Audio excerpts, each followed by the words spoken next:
që kisha fëmijë për Sibari dhe që Francisi mos bëj pede si Nanardi. Nuk papush. Sa vet janë? Miliarda.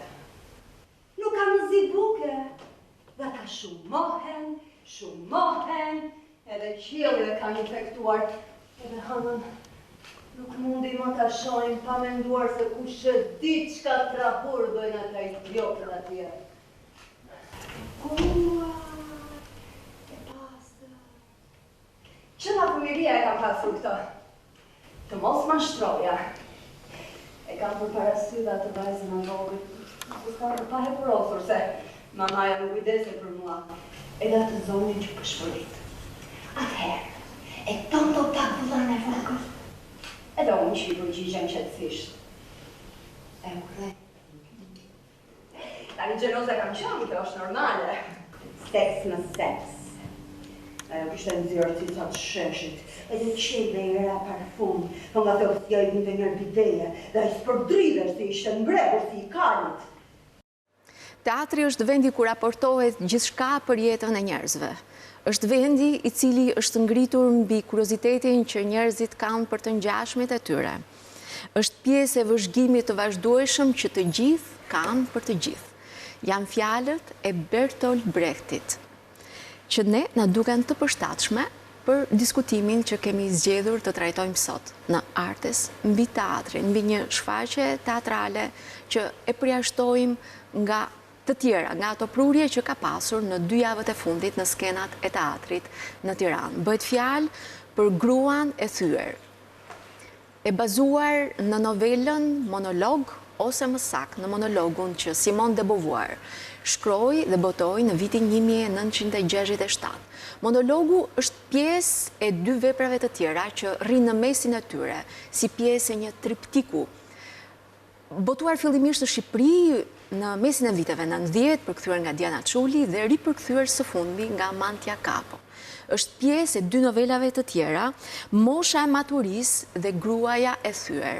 Fakti që edhe monologu ka marrë titullin Gruaja e thyer, qëndron sepse të 3 pjesët i lidh pikërisht personazhi i gruas. Është një në të 3 pjesët e këtij triptiku është një grua midis moshës 40, 45 dhe 60 vjeç. Është një grua që përjeton krizën që e shoqëron këtë qenie njerëzore në raport me seksin tjetër, në raport me birësimin, në raport me familjarët dhe në raport me karrierën.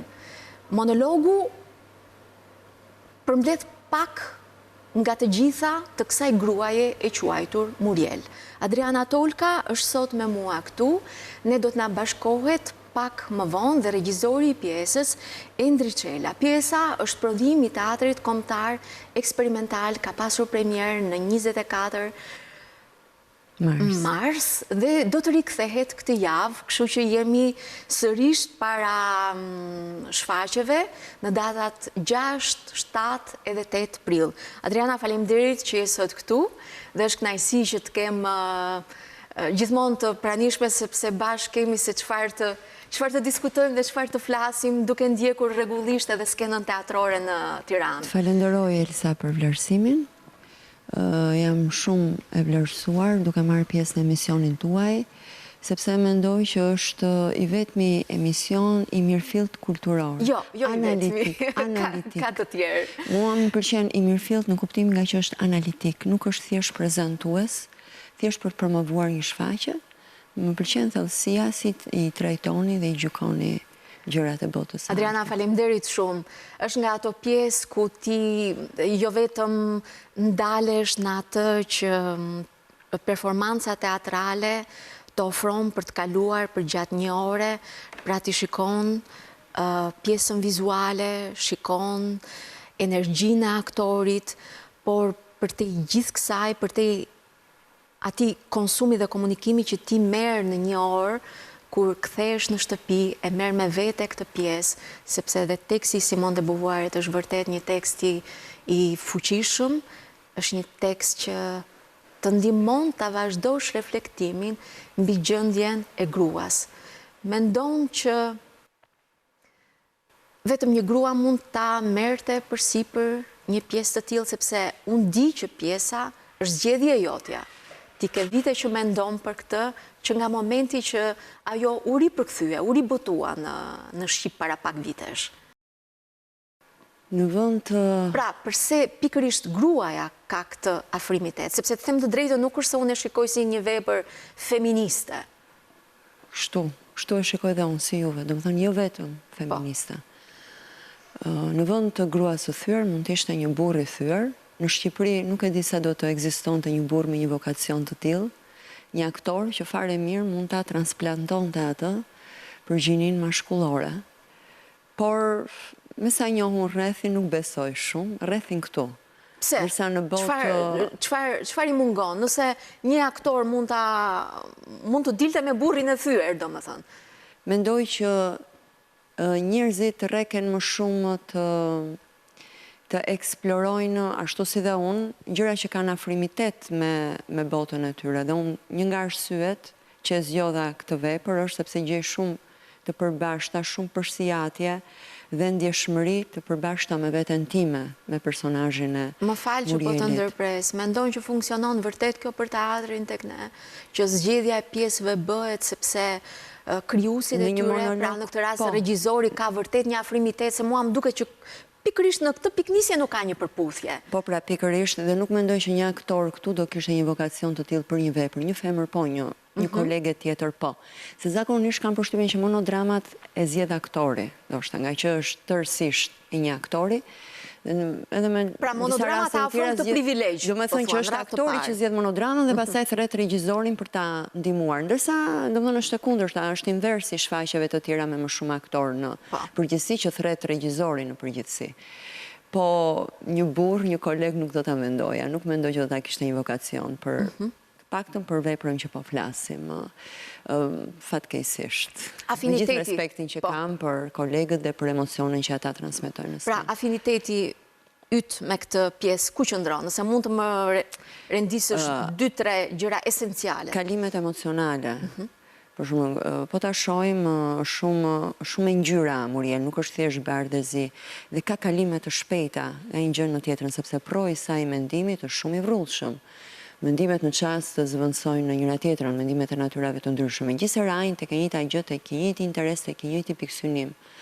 Afrimi, marrja e djalit që në familje, në kujdesin e saj, djalin që ja ka marrë bashkëshorti i dytë i divorcuar. Ajo ndjen veten një nënë të dështuar, megjithëse nuk do ta pranoj, por ne e shohim që në thellësi ajo e ndjen. Po kjo nuk ka lidhje, kjo pjesa e nënës nuk ka lidhje tek unë. Egërsia me cilën ajo përballon gjërat dhe ndonjëherë ashpërsia me cilën gjykon botën, mendoj që edhe unë kam të ngjashme. Por në dallim nga Murieli, unë jam shumë tolerante. Unë përpiqem që për një sjellje të dikujt jap dhe arsyetimin. Çdo kush është një qenie krejt ndryshe nga ti, kështu që duhet janë të pritshme dhe reagime të ndryshme nga logjika jote të personit tjetër kundrejt teje. Ndërsa Murieli me këtë nuk bën paqe. Domethënë ajo do që njerëzit ta shohin botën siç e sheh ajo. Në realiteti që ajo ka planuar dhe drejtësia që ajo ka planuar sipas së cilës duhet funksionojnë gjërat, duhet jetë ligje edhe për të tjerët. Këtë diversitet ajo nuk e pranon. Prandaj ka këtë kontradiktën e thellë, duke filluar që nga familjarët më të ngushtë, nëna e bija që nuk jeton më, deri tek njerëzit që nuk kanë asnjë lidhje me ato që ecën poshtë dritarëve të saj. Çfarë qytetërimi shëmtirë? Jemi në gjendje të fliqim hënën, por jo të ngrohim një apartament. Është ruajtur kjo frazë në pjesë? Po, sigurisht është ruajtur. Sepse teksti do dilte një orë gjysmë shfaqja janë gati 30 faqe monolog nga De Beauvoiri. Po, dhe janë hequr një treta, janë hequr për shkak të ngjeshjes dramaturgjike, ka përsëritje, po gjithashtu edhe për ta bërë më interesante. Një shfaqje teatri duhet ruaj këtë. Këtë përshtatje e ke bërë vetë? Po, e kemi bërë bashkë me regjisorin Endri Çela. Muriel thotë që të vërteta të mëdha, edhe pse janë shumë të dhimbshme, mund të duken shumë të serta në pamje të parë, por ajo thotë të vërteta të mëdha.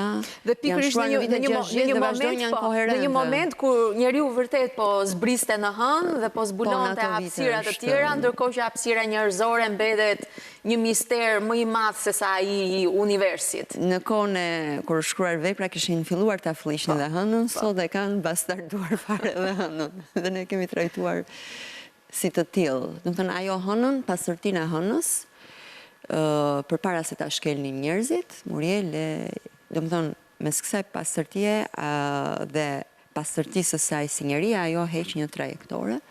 Tek hëna ajo gjen personifikimin e pastërtisë së saj që nga fëmiria, gjë që ajo pretendon që e ka ruajtur dhe tani. Do thënë ajo shumë ballore me njerëzit, por këtu gabon mendoj unë, e parë se jashmi, kjo munges takti që ka ajo, kjo munges elasticiteti. Nuk e kam fjalën që ti është hipokrit në shoqëri, por fjalën pikërisht ta pranosh tjetrin, siç do ajo që ta pranojnë, siç është ashtu dhe ajo duhet të pranojë njerëzit siç janë dhe të hyjë, të përpiqet për të arritur në një pikë të dyja palët duhet, domethënë duhet një ecje, një evoluim nga të dyja palët, jo thjesht nga njëra për t'u afruar tjetrës. Gjë që Muriel këtë e refuzon, domethënë bëj si them unë, mos bëj si bëj unë. Unë jam kundër saj në përgjithësi, po megjithëse përpiqem ta justifikoj dhe t'i jap të drejtë personazhit tim, se fundja për atë jam për ta mbrojtur atë në skenë. Po pse e ke thënë disa herë deri tani jam kundër asaj? Pse je kundër saj? Unë nuk jam kundër saj për shembull. Siç e ndjej unë. Së jashmi sepse ti nëse do ishe një eremit, ti jetoje në male vetë, mund ta bëje jetën si të doje. Për sa kohë? Je qenie sociale, qenie sociale. Dhe do dhe vlerësimin e të tjerëve. Ky vlerësim ka një kosto. Do heqësh dorë nga ca mundësi ose lirit të tuat, sigurisht pa cënuar thelbin. Unë mendoj që kjo ka të bëjë dhe me sensin e altruizmit dhe të tolerancës. Dhe kjo tolerancë Murielit i mungon, jo për të shkelur mbi veten tënde, por për të kuptuar dhe nevojat dhe mendimet dhe ekzigjencat e të tjerëve. Ajo thot, jam e gatshme të dua nëse të tjerët më duan, vë gjithmonë ca kushte. Sigurisht njeriu nuk është Zoti dhe nuk është shenjtë në kuptimin. Ne jemi qenie pragmatiste. Dhe dashuria, nëse nuk është një pragmatizëm material, është një pragmatizëm shpirtëror. Por mendoj që fisnik je që ti jep dashuri po mirë, pa kushte në kuptimin dhe ti je okej, edhe sikur ta refuzojnë ti e merr për të qenë okej, nuk ka asgjë të keqe. Murieli pasqyre se cilit prej personazheve që ajo akuzon e dy burrave të saj, e nënës së saj, e babait të saj, e fëmijëve të saj. Sigurisht këto doja. Me thënë, faji nuk është i Muriel, ne kështu e kemi trajtuar, është një vërtet e hidhur, që intoleranca, mos komunikimi dhe faji është i dyanshëm. Si nga një individit. Sepse ky më duket një nga momentet më duket një nga shtyllat, si të thuash, vërtet të mira të tekstit që nuk mban qëndrim. Murieli nuk gënjen. Janë më të vërtetat kopshme. Dhe shohim se si shoqëria këtë individ e ka lënë pas dore dhe nuk kujdeset për nevojat e saj. Shoqëria po, ajo nuk kërkon mëshirë, apo jo, nuk kërkon mëshirë, nuk është se ajo thot ju më bët kështu. Nuk kërkon mëshirë, po përsëri shohim nevojën e saj që të hyjë në komunikim me këta, sepse është qenie njerëzore, qenia njerëzore ka nevojë për prani shpirtërore dhe fizike të njerëzve që ajo do më shumë, pavarësisht se ajo shumë e rrept ndaj sjelljeve të tyre, vazhdon në thellësi ajo si ka falur. Po prapë kërkon të japi dhe të marri. Por dhe këto njerëz të tjerë, familjarët e saj janë, po si ajo, fundja është gjaku i tyre, do të kenë të përbashkëta në karakterin e tyre. Ajo vërtet është kundër nënës, por shohim që ka shumë përbashkëta me nënën. Nëna është treguar e pandjeshme në një anë, e ka lënë pas dore, sepse ka menduar thjesht për atë nevojat e saj, sidomos nevojat në marrëdhëniet me burra të tjerë. Ndërsa kjo ndoshta nuk ka menduar për të bie në këtë aspekt, duke qenë tepër tutoriale ndaj së bijës, me rreptësinë e saj, ajo ka vrarë këtë marrëdhënien nën e bij. Gjithmonë është pandjeshmëria e mirëfillt në mes, dhe vënia e vetes tënde, nevojave të tyre mbi ato të tjerëve, edhe ndaj fëmijë, edhe mbi ato të fëmijës tënde. Pjesa vazhdon të luhet, po shifja që luhet nga aktore shumë të mëdha në Francë, nga aktore të teatrit, vitet e fundit. Dhe duke lexuar në mënyrë të veçantë për monologun, për këtë pjesë të triptikut të De Beauvoirit, shikoja disa analiza që thoshin që gjua është gati mashkullore, gjua me cilën është shkruar ky monolog. Ata që kanë lexuar De Beauvoirin e kuptojnë që stili i saj është shumë realist, është racionaliteti është arsyeja që dominon, gati proza e saj duket si një zbërthim matematik ka studiuar matematik, depovuari, duke si një zbërthim matematik i tezave të saj mbi ekzistencializmin dhe mendimin teorik mbi feminizmin. Sepse ajo merr një marrëdhënie, fillon në një pikë, po ta shohim fjalën dhe fjalit janë të gjata, vazhdon dhe nga një detaj dalin detaje të tjera. Dhe ajo ne kemi munduar kur e kemi shkurtuar veprën, mua më ka dhëmbur kjo pjesë sepse i gjitha ka qenë shumë dhe falenderoj shumë Amantja Kapon, ka bërë një përkthim të shkëlqyer për mua. Po, që vërtet. Dhe nuk e di ndoshta pa ne do donin ta kishin në emision, po. Gjua shumë skenike, prandaj dhe mua më ka dhënë dhe bëm pjesë në vokacionin tim për ta vënë këtë vepër, dhe kjo anë, dhe gjua. Dhe kam ndier shumë keqardhje, aman, i thosha Endrit mos gjymtojmë autoren. Sepse nuk ka rëndësi vetëm se ne shohim ndonjëherë aktorët shohim vetëm aspektin e tyre si artist, do me thënë shohin interesin e tyre që mos bëhen mërzitshme, të jetë pjesa sa më ngjeshur, por nuk, kurse unë në skenë dua të shoh interesin e gjithë artistëve krijuesve, sidomos autorja e para, gjua pastaj përkthimi, që është shumë, mos i prishet bukuria autores, do me thënë, nuk ka rëndësi vetëm mënyra si thuhet një mendim, do me thënë çfarë thua, po edhe mënyra se si e thua. Dhe këtë figurshmërinë e saj kam dashur që mos e prekim. Pra po të pyesja, duket një gjuhë mashkullore, ti e ke ndjer këtë gjë? Po, shumë bruta, në shumë, sepse Murieli po ta vëmre, ajo është e dukshme, gjëra zhvillohet brenda 4 mureve të shtëpisë. Dhe ne kemi qenë në koherencë pastaj dhe me zgjedhjen e lëvizjeve skenike dhe detajeve skenike për t'ia veshur tekstit. Ajo nuk ka kështu barriera, nuk ka censur. Dhe fundja po flet me veten e saj. Domethënë me veten, nëse njeriu nuk është i sinqert me veten e saj, dhe kjo është një anë tjetër, është shumë e sinqert Muriel. Përsi se është kaq e ashpër, po fatkeqësisht kjo është jeta dhe nuk ka pse në teatr të jemi hipokrit, të paraqesim një realitet shumë të zbukuruar, ndryshe nga ajo çka shohim në jetën e përgjithshme. Edhe pse thuhet që arti ka jetën e vet, që jo çdo gjë që ti shef në rrugë mund ta ngjitesh në skenë, dhe aq më pak me banalitetin që jeta ka. Duhet marrësh një esens të saj, arti merr frymëzimin nga jeta, po në fundit ka jetën e tij. Dhe mua më pëlqen që kjo ka qenë kaq bruto dhe kaq e sinqert. Edhe kur kemi zgjedhur elementet skenik, ne kemi munduar që t'u shkojmë gjërave deri në fund. Më thënë mos kemi komplekse, që nëse vjen diçka, një mendim që mund ta mund t'i shkoj kësaj fraze, këtij mendimi, për ta pasuruar atë, jo thjesht për ta ilustruar, sepse mjafton fjala Simone de Beauvoir dhe qëndrimi im emocional për ta realizuar këtë, por mjete që shkojnë paralelisht me këtë, me mendimin dhe psikologjinë e personazhit dhe me ndjeshmërinë e tij, ne kemi qenë gatshëm që të shkojmë gjërave deri në fund, dhe janë gjëra që kanë edhe sikletosur publikun dhe mua më ka pëlqyer kjo. Sikletosur publikun? Po, sepse publiku është shumë, kur vjen teatr, vjen shumë, këtu do shohim gjëra, do me thënë të trim është, se më vjen në termin anglisht, por nuk më vjen gjëra të skalitura, gjëra dhe që prap të kuruara. Të kuruara. Do me thënë që ti nuk do kesh nga këto, qoftë dhe nga kjo gjua bruto, mashkullore. Mirë po askush, për fat nuk është ngritur askush nga salla, si duket, sepse në shfaqje të tilla, të autorëve të mëdhenj, që teatri eksperimental ka pasur në traditën e vet, t'i vërë si Harold Pinter apo Werner Schwab, janë ngritur njerëzit kanë ikur nga salla, ata janë autorë shumë të mëdhenj. Në fakt dhe në Europë mezi janë pranuar. Dhe në fakt është revolucion kur ti i ri edhe duron dhe i gëlltit sa gjëra. Se ka një gjë, ato gjëra që njerëzit i thonë rëndom në tavolinat në çdo ditë, pse s'kuqen ti dëgjojnë në skenë? Për mua kjo është një lloj hipokrizie, po më vjen mirë që spektatorit, paktën ai që vjen i përgatitur për të parë shfaqje të tilla, gjithmonë më kjo lloj. Pse ti e ke një përgjigje për pse? Çdo gjë duhet mbetet brenda nesh, brenda mureve të shtëpisë, si në rastin e Murielit. Nuk është mirë që të nxiren jashtë. Unë kësaj kam dashur të iki.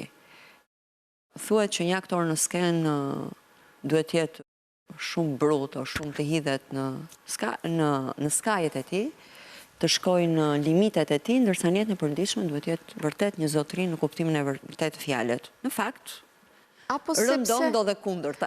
Apo sepse në lidhje me këtë pasqyrim që i bën jetës teatri, ne nuk kemi të bëjmë me atë që ti the me atë riprodhimin dhe ilustrimin e jetës, po me koncentratin e jetës. Dhe në momentin që fjalët e turpit ose prekja e disa tabuve, vinë aty, vinë si rezultati një analize dhe i përpunimit të mendimit dhe të pasioneve që e kap njeriu ngushtë. Ka dhe një gjë, njerëzit nuk u pëlqen kur ti u thua shumë i edhe ti. Ose gjen, unë jam e sigurt që edhe çdo grua, që dhe burr, ka ardhur, ka parë si shkam parë unë, gjërat përbashkëta me Murielin që edhe nuk i pëlqej tek vetja ime. Ndoshta shumë njerëz kanë parë gjërat e vetja dhe ndoshta janë trombur dhe kanë thënë pse kështu jam unë.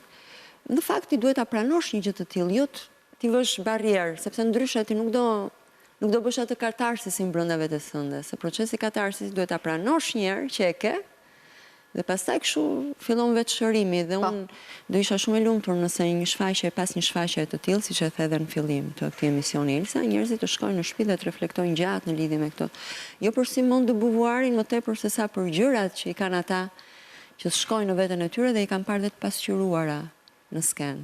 Jam e sigurt që shfaqje të tilla, nëse arrin të përthithësh siç duhet dhe të reflektosh, pa dyshim të bëjnë njëri më të mirë. Dana, mua më jep ndjesinë e një miqësie të vërtetë dhe të mirë. Pjesë të këtij lloji, tekste të këtij lloji, autore si kjo, Graci Murieli. Pra, nga ato miqësi që ku ti mund të flasësh vërtet hapur, edhe pasi ngrihesh prej andej të ngrihesh me një ndjenjë shërimi dhe shlirimi, sepse ka shkuar terapia nëpërmjet të folurit, terapia nëpërmjet analizimit të gjërave pa të lodhur. Sepse ajo ka edhe këtë thënjen me pasion të gjërave që ti edhe shkarkon një lloj energjie që të ka lodhur, që e ke mbajtur, po edhe ke arsyetuar, ke folur në mënyrë racionale për gjërat. Po, sepse është njerëzit e kanë të nevojshme këtë derdhje, do më thënë që ti mos u shkosh gjërave thjesht sa ti të cekësh gjërat, nuk është asgjë ajo. Ne zakonisht në për tavolina thjesht i të cekim, edhe kur mendojmë që po qajmë një problem, një hall, edhe kur i ofrohemi tjetrit që ti bëhemi këshillues, ose një shpatull ku ai të ngushëllohet, ne shpeshherë nuk e bëjmë realisht të gjë, sepse ndoshta të lodhur nga hallet tona vetjake, nuk arrim ndoshta t'ia japim këtë kohë për të hyrë gjërave kaq thellë. Ndërsa në rastin e monodramës në fjalë, mendoj që mund të jetë një seancë si të psikologut, sepse gjërat shkojnë shumë thellë, kanë edhe atë elementin, mendoj që të jetë edhe argëtuese shfaqja, sepse ka sa thyrje komike, që janë diku aty, ka disa që dhe për ta çliruar spektatorin, sepse ka shumë pjesë tensioni, po është ndërtuar në mënyrë të tillë që vepra të ketë edhe këtë lloj larmishmërie, që ti të shkosh në një gjendje në tjetrën, që ti ketë edhe një karakterin zbavitës. Procesi katarsisit ndihmohet shumë edhe nga kjo lloj lehtësimi që shiko se në fund të fundit çdo gjë është e zgjidhshme, nuk ne fare mirë në jetën e përditshme, nëse do bëjmë një çik më tepër sforco dhe të kemi këtë zemërgjërsi, nuk përfundojmë si Murieli. A është marrëdhënia me trupin e vet që Murieli krijon aty, a është një nga këto gjëra që ju i keni futur prej vetes? Për shembull, në dramaturgji, po e quaj dramaturgji, megjithëse ajo është një novel, thot personazhi a ekzistoi? Po. Dhe ekzistenca, domethënë është. Më fal, po, Endri, mirë se erdhe. Mirë se gjetëm. Faleminderit që na u bashkove në një moment ku po diskutonim për pjesët që kishit futur nga vetja dhe është momenti i stimulimit seksual. Po, një momenti delikat që personazhi bën.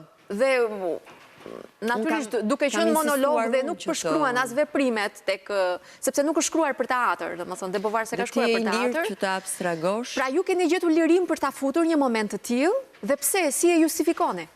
A ekzistoi, thot Muriel, dhe ajo pickohet. Pickon krahun. Domethënë ajo do një kontakt fizik, do të preki diçka materiale që të provoj që ekziston, sepse duke parë që tashmë pas një zhurmë që ajo ka pasur, sepse gjërat zhvillohen natën e vitit 3 dhe ka qenë vazhdimisht e bezdisur nga jeta, nga dritat, nga komshin që festojnë, dhe tani që ata kanë rënë të flenë, sepse ajo e gdhin ditën, sepse nuk mund të vuan nga pagjumësia, për shkak se ndodhet përpara takimit të madh ku ajo pretendon të marrë djalin e saj nga ish burri i dytë. Dhe kur sheh që gjithë bota ka rënë në qetësi, nga tërë ajo zhurmë që ka përjetuar, jashtë dhe brenda kokës saj, ajo vë në dyshim Pa ekzistoj, vëmë dyshim lidhur dhe nga kjo, përderisa askush nuk më mori në telefon, përderisa askush nuk po kujtohet më për mua, pa ekzistoj. Me qënë se ne e ka dhënë vetë autori, nuk e kemi nxjerrë nga hiçi këtë. Ajo pickon vetën, ne i kemi shkuar më tej. Dhe ka një gjë, ndodh një akt seksual me veten dhe me një mjet që nuk po e zbulojmë aty në shtëpi. Në fakt, jo, nuk po e zbulojmë, duhet të vinë spektatorit ta shohë dhe mendoj që është një abstragim. Në fund të fundit... Mua mu duk vërtet i realizuar mjaft mirë, dhe më thonë ajo provon diçka, mirë po shkon edhe ka dhe diçka reale në atë, përveç abstragimit, sepse një çlirim i tillë seksual është shumë mirë. Ajo është në shtëpi vetëm, ka kohë që nuk ka marrëdhënie me një burr, dhe gjithashtu ajo dhe nga ana shëndetësore është e rekomandueshme. Në më thënë, një çlirim seksual është çlirim për mbi ngarkesa shumë të mëdha emocionale, shpirtërore. Endre, kështu e keni justifikuar? Është e tillë, është kjo shikohet me mjeksi. Është një personazh shumë i ngarkuar dhe e kërkon në një farë mënyrë të qetësohet, të arrijë të kthjellohet. Edhe ka me shumë dhimbje bile këtë. Me shumë dhimbje, po. Dhe ne jemi përpjekur që ta sjellim në këtë mënyrë qetësinë e saj. Dhe pas këtij akti, le ta themi, batuta e vjuese e Murielit është qetësi. Vërtet? Nuk e kisha fiksuar. Tani, ajo më vonë, çfarë qetësie? Ajo ka nevojë për këtë lloj qetësie. Ajo përpiqet ta marrë në këtë lloj mënyre qetësinë, se ka shumë mënyra për të marrë qetësinë. Në këtë mënyrë interesonte edhe i volitej. Se ajo do zbresi më vonë, zbret të kujtoj atë ditë në dhimbshme kur varrosi të bijën. Ndoshta duhet të shkoj me një qetësi të tillë që të përballoj atë dhimbje. Dhe ideja është që ajo ka nevojë më pas për të qetësuar akoma dhe më. Prandaj ajo shkon tek vajza për të zbuluar më pas qetësinë e vërtet, ku ndodhet qetësia e vërtet. Dhe qetësia e vërtet e saj, mendojmë ne, është kur ajo në fund thot gjithçka që ka dashur ta thot.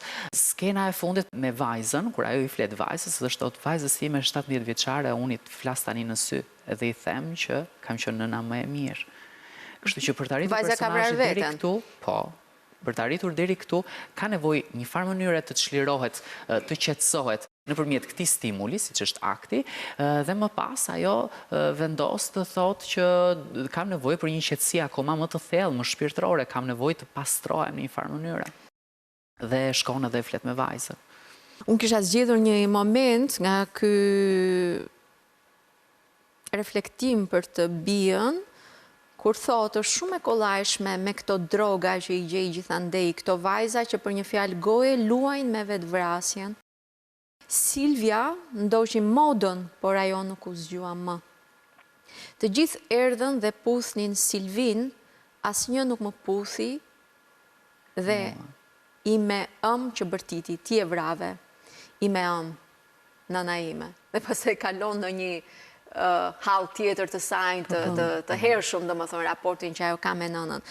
Por formulimi i traumës të bijës më bëri përshtypje sepse të flasësh në vitet 60 edhe për drograt, dhe më thonë, dhe për efektin që shoqëror, për përhapjen në mas që ato kishin, pra duke që Simone de Beauvoir ka folur në kohë për një problem social që ajo po shihte, dhe më thënë, që po ndodhte. Dhe që drejt një rrugë pakthim që të rinj të shkonin. Nga droga mund të përfundoje në një vetvrasje të pakontrolluar, apo të pavullnetshme. Muriel, në fakt, është një i ruhet asaj traditës. Ajo do të ketë një, sepse vetëm kështu ajo mendon se do ketë një vend të denjë në shoqërinë ku jeton, gjë që është aktuale edhe për shoqërinë shqiptare. Një grua, quhet grua me dinjitet, nëse ajo ka një burr në krah, ka dhe fëmijë për të kujdesur. Dhe prandaj edhe kjo vepër i flet shumë edhe shoqërisë shqiptare dhe mendoj që bëjthirje njerëzve do ta gjejnë me interes ndjekjen e saj atyre që ende nuk kanë ardhur ta shohin. Ajo është kundër përdorimit të drograve, që janë probleme sot me cilat po ndeshën rëndon familjet tona, dhe është vërtet një problem shumë i madh. Është dhe kundër shohim homoseksualizmit, lesbizmit.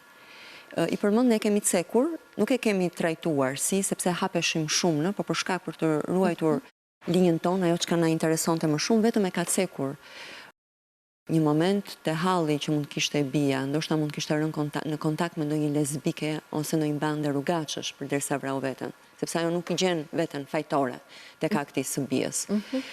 Ajo është e ngurtë brenda kësaj. Unë personalisht, edhe pse jeta e de Beauvoirit ishte krejt e kundërta.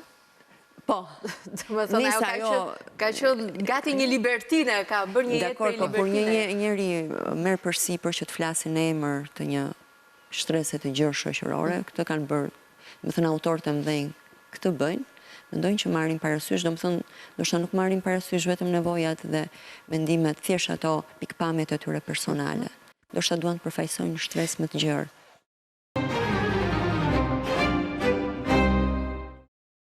Kur lexon për jetën e de Beauvoirit, është me rëndësi të theksohet momenti kur ajo thotë që cili ishte ai moment kur unë vendosa të bëhem intelektuale.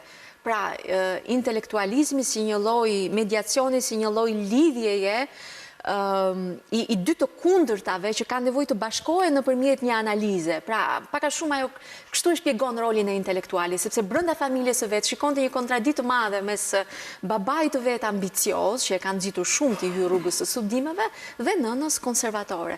Në këtë moment unë doja të puqja këto dy të kundërta, thotë, dhe zgjodha që të jem intelektuale, që ne mund ta marrim për ndonjë lloj kështu mendjemadhësie ose një deklarat vaniteti, por në thelb ishte nevoja për të bërë një analizë pra të sjelljeve shoqërore që ajo I gjente brenda familjes së vet, mishiruar në figurën e babait edhe të nënës. Në krimtarinë e saj ka mjaft elemente autobiografike. Edhe të tilla trajton dhe baban, megjithëse shumë pak, sepse babai nuk jeton më, për të ruan kujtimin më të mirë afektiv. Një skenë me akullore. Me akulloren, që jati nuk e... Dhe aq me një linjë ka skisuar vërtet. Ka dhe hënë në dorë, do më lidh pasretinë e fëmijërisë me figurën e babait, lidh bashkë. Endri, kjo është një grua në një situatë ekstreme, me gjithë humbjet që, do më thonë, Beauvoiri çfarë si ka vënë përsipër. Më thonë, e divorcuar, me një vajzë të vetë vrarë, me dy burra që e kuptojnë që e kanë mashtruar, ose ashtu e ndjen ajo veten, me marrëdhënie familjare të dështuara. Nuk e di, mua me njëherë më shkon mendja tek Medea, si një simbol I gruas në rrethana ekstreme. Dhe derisa shkon në vrasjen e dy fëmijëve. Dhe monologu final, pjesa e monologut që mbyll pjesën, ku ajo I drejtohet gati gjithë njerëzimit, që mua më duke nga momente më të forta në monolog të Murielit, tregon pikërisht këtë gjendjen e saj prej gruaje në rrethana ekstreme. Ju e keni prekur këtë gjë dhe tek presidentet e Werner Schwabes, ku ti ke qenë asistent regjizor dhe Dana ka qenë një nga 3 aktoret. Pra duke sikur njeriu në momentin që prek fundin arrin të kuptoj disa të vërteta. Po, është e vërtet. Dhe në rastin konkret të kësaj vepre, është një ekzistencialiste e cila në fund I drejtohet prapë Zotit. Domethënë, ka ku të shkojmë, domethënë, është një personazh që ne kemi trajtuar edhe, I kemi të shuar gjëra deri në fund, kemi trajtuar një Muriel e cila është antifetare, sigurisht. Domethënë, ajo fillon të tallë edhe papën, edhe apo të murgeshat, në mënyrën se e kemi sjellë ne. Dhe sigurisht që Simone de Beauvoir, një ekzistencialiste, nuk beson në sot, domethënë. Por në fund ajo thot, Zot të lutem bëj që të ekzistosh. Pra hakmarrja. Pra është Zoti që prodhon eksperjenca, një Zot I prodhuar nga eksperjenca, jo një Zot I... Po, është një Zot I kërkuar. Pra I kërkuar si një shans I fundit, si një përpjekje, si një përpëlitje e këtij personazhit për tu hakmarr.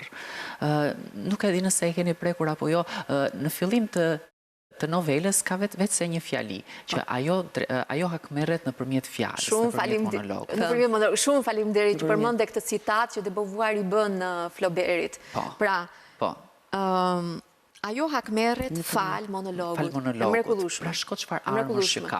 Edhe pse personazhi thot, këtë apo të bëj këtë apo të bëj atë. Gjithsesi unë thot, un kam armë edhe do t'i përdor. Po cilat janë armët e këtij personazhi të mbyllur, këtij personazhi që është tashmë gati në venitje, domethënë nuk ka më ngjyra, përplitet së brendshme, ai shfaq ngjyra. nga brenda si jashme, por është një personazh paksa i vdekur, le të themi. Do thënë se çfarë armësh ka tamam. Është një femër e cila vazhdon të jetë e lidhur me burrin. Do thënë pra janë disa gjëra që e bëjnë personazhin shumë të le të themi të venitur. Dhe shpresën e fundit ajo ka lënë në Zot. Pra, kemi një ekzistencialiste e cila thot Zot, të lutem, bëj të ekzistosh. Dhe dy batutat e fundit janë dua që të ma plotësosh këtë gjë. Zot ta kërkoj të ma plotësosh këtë gjë. Pra shkon në kërkes prap, ta kërkoj. Nuk është një lutje, nuk është inshallah. Jo, nuk është një lutje. Ta kërkoj këtë gjë. Duhet të ma bësh. E dua, duhet edhe unë ta kërkoj këtë gjë. Ky është një tekst ku duket që autorja nuk mban një lloj qëndrimi. Pra, edhe ta nxjerrë personazhin si një viktim ose si një djallë, domethënë deri në fund nuk është heroin tradicionale. Po, sa nuk je dakord me të, aq edhe i jep të drejtë për atë. Kjo është e bukura. Kjo është e bukura dhe e veprave që duhet vendosëm në sot në teatr. Të paktën unë me këtë gjë jam. Domethënë, njeriu është një kafshë në thelb. Domethënë, nuk duhet kemi heroina më, nuk duhet edhe të viktimizojmë personazhet apo t'i ndajmë me bardha me zezë. Gjithë secili ka ngjyrat e tij. Një ylber ngjyrash, domethënë. Kështu që të gjitha ngjyrat janë pranë nesh. Ne sa jemi të mirë, jemi edhe të keq. Domethënë, sa na kanë goditur, domethënë aq edhe godasim, sepse na kanë goditur pa godasim. Kështu që dua të shtoj një batut që thot personazhi. Unë kam ndryshuar, kam vuajtur, por kam ndryshuar.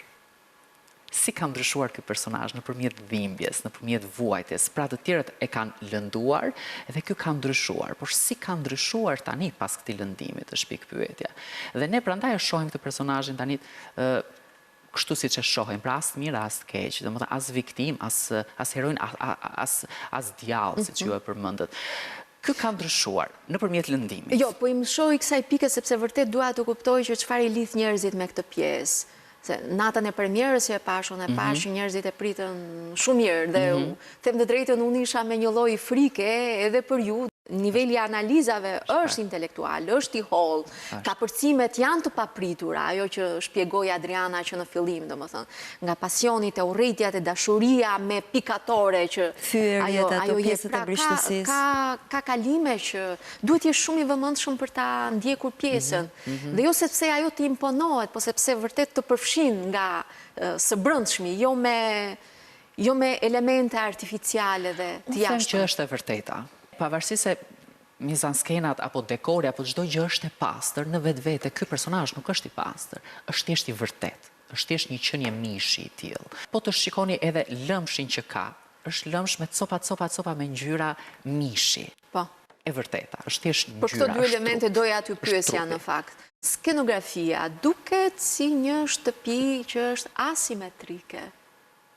Edhe diçka që qëndron lart. Po, qëndron pezull. Kjo është, Muriel është shkëputur nga bota. Si një shtëpi që qëndron mbi ujë. Jo, po është edhe, ne kemi me këto, të paktën qëndron edhe shkëputur nga bota, kuptimi i parë, po dhe i dyti është si e shef ajo bota në raport me njerëzit. Ajo shef poshtë, ajo që qëndron me pastërtinë e saj mbita, dhe ata që zvarriten, që janë mishërimi i anëve më të ulta që ka mund paraqes që janë njerëzore, kështu ishe ajo. Tani, unë nuk jam dakord me këtë, po kjo është Muriel. Endri se nisje të flisje pak, pra... Po, sfera është ky pirgu që ju e përmendët. Balona e vogël që hera ajo e mbarë si Sizifi në Ka dhe kuptimin e saj të parë, dhe më thënë që ajo është njeri që aty ullet, aty bën ushtrimet fizike, që nuk lëviz, absolutisht, duket edhe si një objekt i përshtatshëm që i hy në punë. Po, është, dhe më thënë, praktike, gjithashtu edhe lëmshi hallëve që... Edhe i mendimeve, nyjat e gonë zhglat. Themi që ajo nuk arrin t'i zgjidh kur, edhe pse përpiqet. Ka shumë nyje topi, edhe ajo her pas here përpiqet t'i zgjidh, po nuk i zgjidh tot. Është e pamundur tashmë. Dhe unë prandaj ajo nuk është e sinqert me veten kur thotë, do të thënë ajo beson se ka ndryshuar, por nuk ka ndryshuar. Prandaj se zgjidh dot ato. Ajo sa fillon të merret me diçka, e lë sepse direkt ka ngecur në atë logjikën e dikushme, të marrëdhënies së dikushme, nuk e ka bërë atë katarsis si Murieli. Ajo thjesht tani është, ato janë armë, kam armë dhe do t'i përdor. Çfarë ka armë? Fjalën, monologun. Ajo kërkon, këto ja thot bashkëshortet e saj në telefon. Po nuk është e sinqert në atë që thot. Ajo do të përdor gjitha mjetet me qëllim që të marrë djalin, po nuk mendoj se ajo ka ndryshuar. Ka mbetur pengi së shkuarës, sepse është angurt. Unë me këtë nuk jam dakord si Dan si Jashmi. Okej, me rreptësinë e saj, me mënyrën, me atë këtë lloj puritanizmi që ka. Po në fundit, çdo kush ai përballë teje është një qenie njerëzore, një qenie e gabueshme, ashtu siç edhe ti, nuk duhen gjykuar. Domethënë, duhet ja thuash dikujt që ke këtë gabim, po hajtë si ta zgjidhim. Murieli ti mungon ky lloj komunikimi.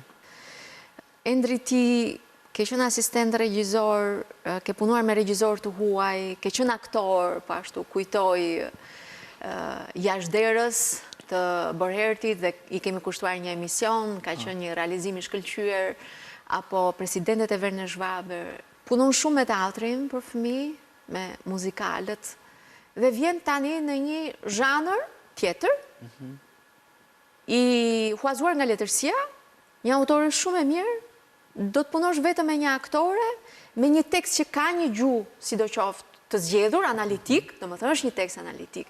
Si duhej thënë ky tekst? Sepse unë e shikoj Danën në një interpretim që, them të drejtën, nuk e kam parë më përpara në rolet e saj, qofte Eda Gabler, qofte presidentet, apo tek Borherti, ku ka qenë më afër realizmit. Pra, këtu shikoj vërtet një Adriana që arrin t'i përshtatet më shumë pjesës racionale të gjuhës së debuvuarit. Mua më vjen mirë që ju e shikoni Adrianën ndryshe, është një aktore me cilësira shumë të mira. Ku keni rrahur ju në bashkëpunimin mes jush? Shiko, Simone de Beauvoir ka një gjuhë ndryshe, do të thoja unë, sepse ajo dhe dramat më të mëdhaja, apo traumat, i sjell në një gjuhë shumë të zakonshme, do të thoya. E thjesht sa i cik, sikur të thuash sikur unë po pi një got ujë. Domethënë, dhe ajo thot një traumë të madhe në këtë lloj thjeshtësie. Ka një gjuhë shumë të ndryshme. Dhe ne donim ta përcjellim në këtë mënyrë, domethënë për të ruajtur gjuhën, stilin e Simone de Beauvoir. Kështu kemi ecur edhe në mënyrën e interpretimit. Ajo i thot se aty për aty i vinë. Është një personazh me ngatresa në kokën e saj. Ngatresa në sensin ka shumë gjëra, të cilat i cik her pas here, i cik edhe i ngacmon her pas here. Dhe në punën konkrete të aktorit, Adriana, ne në diskutimin që kemi pasur, para se të punoje para se ta vinë në skem pjesë, ka qenë kjo që e ke ndjerë nevojshme të bësh shumë prova për ta thënë, domethënë, tekstin, me idenë që një gjë e tillë e vështirë të vi sa më e lehtë. Prandaj monodramat pra, konkretisht çfarë kërkon nga puna e aktorit një tekst i tillë? Monodramat prandaj nuk i shohim rëndom. Jo nga frika pse po shfaqim një spektakël me një aktor në skenë dhe mund bëhet është rreziku i mërzitshëm, jo. Është sepse është sfidë shumë e madhe mbajtja mend të tekstit. Dhe që të vijë shumë natyrshëm, sepse ti nuk ke një partner, batuta e të cilit do të drejtoj për batutën tënde. Dhe një moment, sidomos kur ka pjesë që dhe janë të ngjashme brenda së tërës, mund të jetë konfuzion i madh dhe ty çfarë të duhet. Ne kemi vëmendjen e shpërndar aktorët, nëse ti je në baza të shëndosha. Në këtë rast demokratike, kapitaliste, jo socialiste, ti ke qetësinë e dur skenike. Je i trajnuar fizikisht që veprimet e shumta të mos jenë pengesë për batutën. Ti mund ta thuash një batutë që ndikon pozicioni fizik, ty të ndikon direkt në frymëmarrje. Batutat janë shumë të gjata, ti nuk mund ta shkëputësh në mes pse nuk merr dot frym se të shkëputet mendimi. Çdo ditë e mbaj veten në këtë trajnim teknik. Sfida ka qenë teksti, megjithatë është bërë një kohë shumë të shkurtër dhe ka një gjë përqendrim dhe ti duhet të heqësh dorë nga shumë gjëra tjetër të përditshme, nëse do të çdo moment ke këtë tekst në kokë. Ndërkohë që ju kishit dhe pjesën për fëmijë, teatri fantazisë në duar, apo jo, bazuar qëlluan kushtet e një interpretim i lirë i Pinokut. S'mund ta lija, tani erdhi shansi. Falë edhe sigurisht ndihma e institucionit ka qenë shumë e madhe, të gjithëve, po ka qenë dhe një financim i Aleancës Franceze. Me shumë pak para është bërë? Me shumë pak para, po gjithsesi për ne ishte një ndihmë e madhe për ta afruar në spektakël edhe violonçelistin Sotiraq Jorgji, cilin e falenderoj pafundësisht. Ama roli Sotiraqit ishte i tillë i violonçelistit që dukej se thyente atë murin e 4, pra ai bën atë lidhjen e drejt për drejt sepse është live aty, është jashtë, është midis skenës edhe skenografisë. Është shpirti i këtij personazhi që lëviz. Violonçeli është shpirti i këtij personazhi që flet kur nuk flet me fjalë Adriana Tolka. Sigurisht që do jetë një gjë në mes, është një gjë në ajër, siç është vetë dekori, siç është vetë dhoma e saj, ambienti ku jeton që është në ajër, është edhe një shpirt që lëviz, pra është një fjalë që lëviz, është një ajër, një ting. Ka diçka që i ke kërkuar Adrianës të mos e bëj? Pra, ti po kalon, ti ke gati 13 vjetë që bashkëpunon që punon me teatrin eksperimental, ke punuar me teatro të tjerë, me teatro për fëmijë, teatrin e Metropoli, teatrin e Kukullave. Teatrin e Operës. Po rritesh dhe ti si regjisor, po, me teatrin e Operës. I ke kërkuar diçka që të mos e bëj? Po besoj se po, konkretisht mua nuk më kujtohet tani, po besoj po. Po. Për shumë jam kurios të di. Po tani kujtohem, frymarrjet. Për me janë disa gjëra e do të që... Ato vinë dhe kur bëhet roli, kur ti se ke ende të pjekur, aktori krijon artifica që të dal nga situata, për shumë në një reagim shumë, për plasje. Ato janë, kur ti je bosh së brëndshmi, një aktor që turfullon në skenë, për plas kot, di është bosh së brëndshmi dhe do që të gënjem me këtë.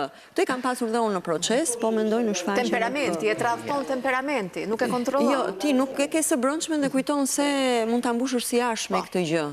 Një përplasje, ajo është krejt, ne për shumë, ne në jetën e përditshme, po ta shumë në nuk përplasin, në thjeshta kemi e nxjerrim dhe jemi këtu. Aktorët tani i kanë pak me të e kam pasur dhe unë gjatë provave, po unë kam gjithmonë parasysh këtë, që mos e bëj.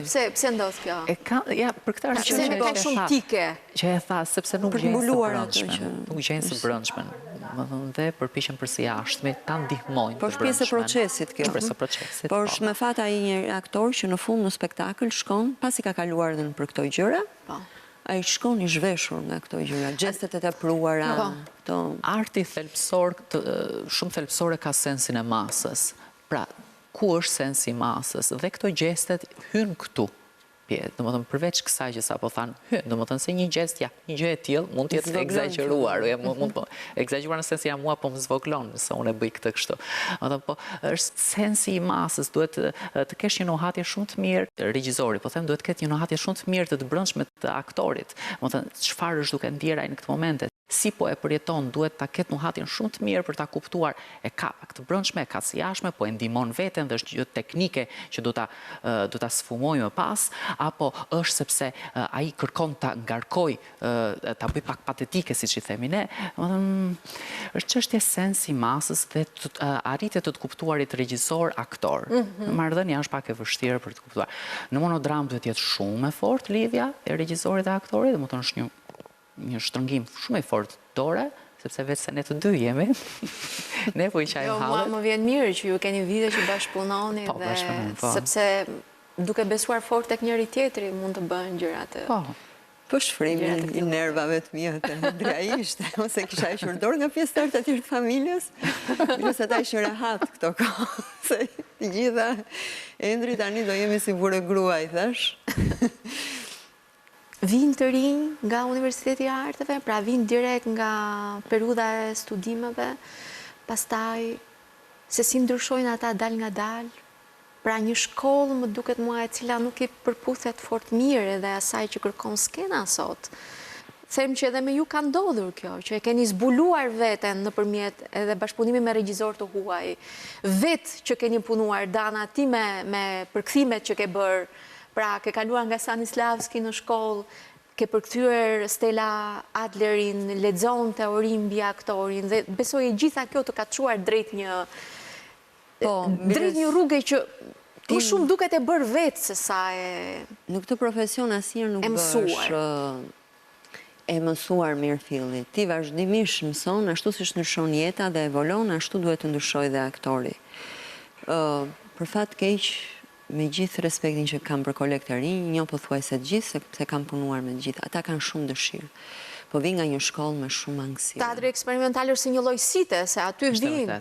Me shumë ankësira, deri në brezin tim mendoj që edhe unë kam qenë me fat, sepse kishte ende pedagog që dinin vërtet ta jepnin dhe punonin me shumë shpirt. Ta nuk e di se ç'bëhet në atë shkollë, po unë shoh ata që vinë, janë përgjithsisht të rinj që nuk lexojnë dhe kanë, sidomos, nuk kanë mungesat të theksur. E kemi bërë cop këtë, të thonin që nuk lexojnë. Që nuk lexohet, po. Po dhe nga ana, nuk e di, duhet të kenë më tepër disiplinë me veten e tyre, me trupin e tyre. Sepse si të rinj që janë ata duhet të vrapojnë në skenë, nuk mund të të mbahet fryma aty që jesa gjysma e moshës sime, është e pafalshme, je i ri. Dhe problemet të tjera që mendojnë që lëndët bëhen ndonjëherë sa për të thënë, mendoj atje nuk më vjen keq, domethënë që e has. Ndoshta puna në teatrin eksperimental ju ka vletur më shumë, sepse ata përgjithsisht aty e kanë nisur të gjithë, dhe ata që kanë evoluar. Ju ka vletur më shumë puna aty, se sa ndoshta puna e 4 viteve, 4-5 që kanë bërë që me këtë sistemin bachelor me master, unë jam kundër për artin. Jashtë bësh me 2 vite, me 3 vite, nëse bën fort atë shkollë, je i formuar. Për mua është vjedhje kohës së njerëzve, studentëve, vjedhje parash. Do të ai sistem që pra kalimin e aktrimit në shkencë. Po, shkencë nuk ka, duhet bëj, thot ai, shif dhe bëj. Realisht, në shkencë, domethënë. Ndërkohë që ajo që duhet të jetë vërtet shkencë, që duhet të jetë mendimi kritik, mendimi kritik këto lëndë nuk bëhen aty. Pra ti bën master apo doktoratur për ta studiuar teatrin, jo për të bërë aktor, domethënë. Revolucion në mënyrën. Doktor në aktrim. Po. Ti duhet bësh revolucion atë shkollë në mënyrën që tek njerëzit që japin mësim. E të parit të gjërave, e të parit të teatrit. Domethënë dhe sa kohë i kushton, nëse për shembull teknika e zërit, teknika e frymarrjes nuk arrin të përçohet për 10 orë mësimi, ti duhet ta bësh një semestër të tërë, një vit të tërë. Sa ajo do të jetë baza. Këtu unë kam pasur fatin që e kam bërë në këtë mënyrë me pedagogun tim të atërshëm. Dhe jam mirënjohëse të aktrimi si një lënë auditor, që ka auditorin dhe është aty është bashkëpunimi thellë pedagog-student. E di çfarë më bëri përshtypje tek mënyra se si ja prezantuat ju medias në njoftimin për shtyp, tek pjesa juaj, gruaja e thyer më bëri përshtypje sinopsi, ajo që quhet sinops, ose me pak fjalë parashtrimi i përmbajtjes në pak rreshta. Ishte e shkruar me një shqipe të qartë, e përmbledhur shumë mirë, cili është ky personazh, çfarë shqetëson dhe çfarë po ju sjellim, pse ju a sjellim ne, ju, publik i dashur. Mua më mungon kjo mënyrë e prezantimit dhe thash, këta 2 njerëz e kanë vërtet të qartë se çfarë duan të sjellin skenë. Kaq, domethënë kjo është, më duket aja në pjesën e ndërtimit të kalendarit apo e njohjes së publikut me ato që ti po i sjell në skenë, me çfarë autori po i sjell në skenë. Për shembull, po Viare në fletpalosjen e fundit të Orfeus Bret në Ferr, nuk ishte përmendur vënia në skenë e Mjallaç Luarasit në vitet 70 e Orfeus Bret në Ferr. Domethënë, aq historisa e kemi, kjo vepër nuk është e re. Ne na zbulon, po, dhe paraqitet si premierë absolute. Premierë botërore. Gjëra të tilla janë të paimagjinueshme. Doja t'ua thosha këtë punën e sinopsit, realisht. Për postë që, më fal Adriana, të përmend emra të tjerë që kanë punuar me ju si ekip, e përmendëm shqipruesen Amantia Kapo, skenografia e Besho Nanajt, kostumografia e të mrekullueshme Sofi Kara, e super të talentuar Sofi Kara, që më vjen shumë keq që nuk kam arritur ta bind të vi në studio, e kam ftuar disa herë, po ajo është e drojtur për kamerat. Ajo është shumë interesante, Sofi. Sofi është nga njerëzit më të mundshëm që kam parë kostume për fëmijët në një nga shfaqjet e fundit për fëmijë, kanë qenë fantastike. Muzika Adriana Tolka dhe në violonçel, siç e tham, Sotiraq Jorgji. Po ne jemi nisur në rrethana shumë të thjeshta dhe me modesti, ne të paraqesim pa i vënë vetes grada. Rof modestia. Pa i vënë vetes grada dhe pa marrë përsipër çudirat kanë ndodhur, askush çudirat i ka bërë që në antikitet janë bërë çudirat me ato veprat e famshme aty, ndoshta nuk e di, fillon mbaron, janë thënë të gjitha aty. Çfarë vjen më vonë janë një këndvështrim tjetër mbi ato të vërteta të mëdha që për njeriu janë të gjithkahershme, kanë qenë, janë dhe do të jenë. ne s'pretendojmë për çundira, ne thjesht këta jemi ne në mënyrën tonë origjinale, pa kopjuar, pa ashtu. A ju trazon gjendja e kapërcimeve që teatri eksperimental ka kaluar vitin e fundit, pra nga një drejtor në një drejtor tjetër, jo vetëm thjesht drejtuesi, po bashkë me drejtuesin ndryshon edhe fryma e re që duan, pra dhe pretendojnë të sjellin. Ju në çfarë momenti e ndjeni veten në teatrin eksperimental? Sepse kjo pjesë ka qenë dhe pjesa që ka hapur me shumë vonesë sezonin e ri artistik në teatrin kombëtar eksperimental, kujtim s'pa i vogli. Pra nga marsi deri në korrik, tani me zgjedhjen e drejtorit të ri, ne kemi një program të ri të shpallur. Me shpresë në pritje për t'i parë gjërat, pra dua një përsaktim shumë të thjeshtë, domethënë të gjendjes suaj. Po, me pak shpresë.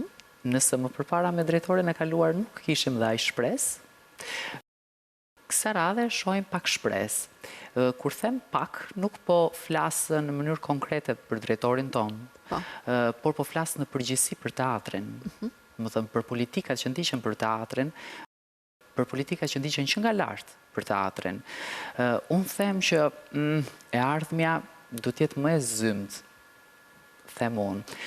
Se cili artist do të përpiqet, dhe është mirë të përpiqet, unë dhe Adriana jemi përpjekur për këtë shfaqje, për të arritur diçka të vërtet, diçka që e kemi dashur ne. Adriana e përmendi, tha që pa mbështetjen e Aleancën Franceze ky projekt nuk do të bëhej.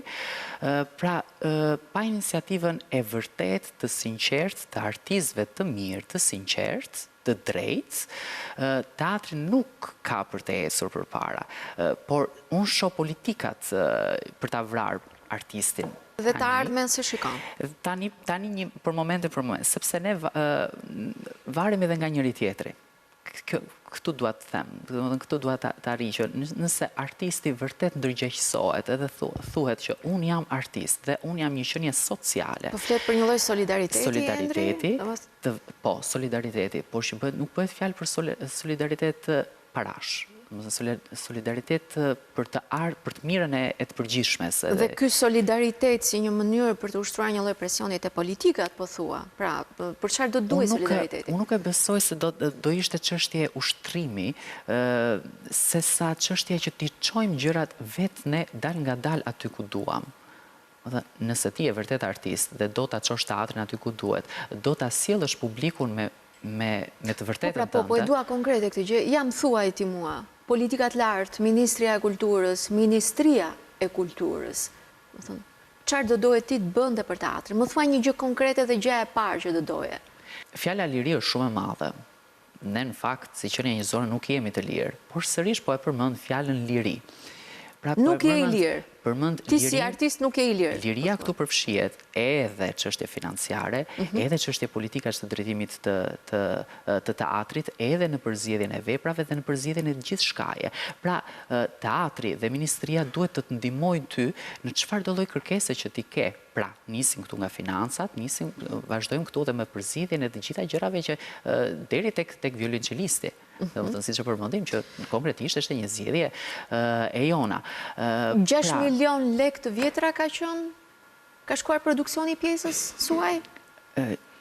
Jo, nuk e dim, me thonë dim që ka qenë shumë i vogël. Më i vogël? Shumë i vogël. Jo, në shtjon shumë pak, shumë herë më i vogël. Mendoj që është një nga produksionet më të lira që mund të jenë vënë në teatr. Sepse të tilla kanë qenë dhe kushtet e teatrit, ne aty jemi në një shtëpi, Elsa, dhe dim me sa përpjekje njerëzit i nxjerrin ato parat nga dheu në kuptimin për të qenë brenda rregullave për të mos abuzuar me asnjë fond. Kemi qenë gjithë në të njëjtin front dhe për ta bërë këtë shfaqje. Prandaj unë i falenderoj punojësit e teatrit eksperimental. Mendoj që teatri është shumë i centralizuar, varet çdo gjë nga Ministria e Kulturës. Përsa kohë nuk ka një status të artistit, artistët vete kanë sjell veten në këtë drejtë. Nëse teatri kombëtar do ishte sot në këmbë, komuniteti do të ishte më i fortë, kryeministri do ishte më i dobët, kurse pas rënies së teatrit kombëtar, ai u ndje që ishte më i fuqishëm, sapo vete po shkatron tani pronën private, bizneseve dhe shtëpitë njerëzve. artistët për fat keq jam shumë nuk kam për të bërë kurrë bashkë. Jo më larg në Prishtinë, në Kam kohën 2 muaj që përpiqem të bëj një emision për sindikatat në art edhe nuk arri dot. Jo, nuk arri dot, nuk arri, nuk njerëzit. E diti që në institucionin tonë nuk duan të bëjnë pjesë e sindikatës. Nga dita në ditë, domethënë, pjesëmarrjen. Në teatrin e kombëtar eksperimental punojësit nuk duan të jenë pjesë e sindikatës. U kam vajtur unë të bëhemi pjesë e sindikatës, nuk duan. Zdenjojnë të kthejnë as përgjigje. Pse kanë frikë, duan ta kenë mirë me. Kjo punë ka qenë përpara një viti dhe unë nuk tentoj më, sepse njerëzit nuk janë të ndërgjegjësuar, nuk mund t'i thuash vetes artist kur ti nuk je ndërgjegjësuar për politikat, për gjërat që ndikojnë direkt në jetën tënde. Ti duhet ishe në elitën e kombit. Jo si njeri nuk mund të shohësh vetëm. Artisti është zë i masave. Kur del në skenë ti nuk përfaqëson më veten. Përfaqëson një shtres njerëzish. Nuk mund të jesh i tillë kur ti në jetën e përditshme nuk je i tillë. Nuk je artist, je pseudo artist. Prandaj komuniteti e ka merituar këtë drejtë që është, e them me keqardhje. Aty bëj pjesë edhe unë, me të thatë ndigjet dhe i jomi. Më falni për mungesën e modestisë. Jam ndër njerëzit që vazhdoj luftoj, jam e papërkrahur. Vinë mikeshat e mia, më shohin shfaqjen dhe nuk bëjnë një reklam dhe një foto me mua. Pse? Sepse kanë frikë nga konjunkturat ku punojnë. Për shkak të mbrojtjes së kauzës teatri që ke bërë. Është një punonjëse që punon në Jo, e shikoj që ka një servilizëm edhe të pa dhe ka frikë të dalin në foto me mua që isha në shfaqjen e Adrianës, të thotë. Nga aktorët, sepse kam ndjekur dhe ndjek domethënë intervista, prononcime që ata bëjnë për premierat, dëgjova intervistën e një aktori për Orfeus Bretnëfer, gazetarja e pyeti drejt për drejt, më thoni pak për kushtet e skenës dhe tha janë shkëlqyera. Ndërkohë që turbina domethënë nëse jo për banjat e kishim pyetur për banjat. Jo, po flas për skenën, për skenën, për sallën, për atë që ka të bëjë drejt për drejt me procesin e tij si aktor dhe pikërisht ajo që është gati një skenë si një vend i krimit, domethënë, për mungesën e parametrave, për mungesën e standardeve. Ata e mohuan. Aktori e mohoi, aktori tha jo. Dhe pastaj çuditën dhe mbeten gojë hapur pse vijnë shfaqjet nga Kosova, shumica e tyre që janë shqiptarët kemi. Dhe mbeten kështu, domethënë bashkë me ta dhe unë. Pse mbeten? Ja, këto gjëra kanë lidhje gjitha me njëra tjetrën. Kur ti si je njëri i lirë, nuk je i lirë as të bësh një veprim ekstrem në skenë. E ke komplekset i ke në gjithë qenien tënde. Nuk mund t'jesh artist në këto kushte. Endri doje të shtoje diçka tjetër? Më falni që jam kaq e rrept, po duhet i themi të vërtetat në sy. Nuk është fare rreptësi, kjo unë doja ta mbyllja me fjalët e Simone de Beauvoirit. Është një fjali që ajo ka tek mosha e maturisë, tek novela që i paraprim monologut, që thot, është e vërtet thot, një nga personazhet që historia e njerëzimit është e bukur. Por është për të ardhur keq që ajo e njerëzve është kaq e trishtuar.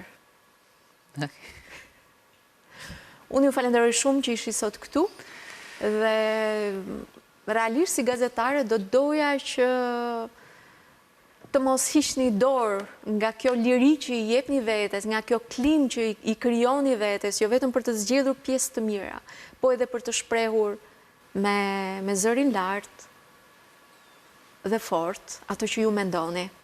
Dhe lirinë që kërkoni për të bërë teatr në Shqipëri. Elsa, po them diçka, në këtë rast patëm fat, na u krijua mundësia. Nuk e dim për në një rast tjetër nuk e dini. Nuk e dim. E kuptoj. Po përpiqeni. Gjithsesi do doja që të mos nguronit së ngrituri problemet që ndeshnin në teatr, sepse ndihmoni edhe median dhe media pastaj ju ndihmon ju dhe nëpërmjet ju shoqërinë. Shpresojmë që gjërat ndryshojnë. Ju falimderit shumë, ju ftojmë në teatrin kombëtar eksperimental në datat 6, 7 edhe 8 prill për të ndjekur Gruaja e Thyer. Ora 20. Ora 20. Me Adriana Tolkën, me regjin e Endri Çelës.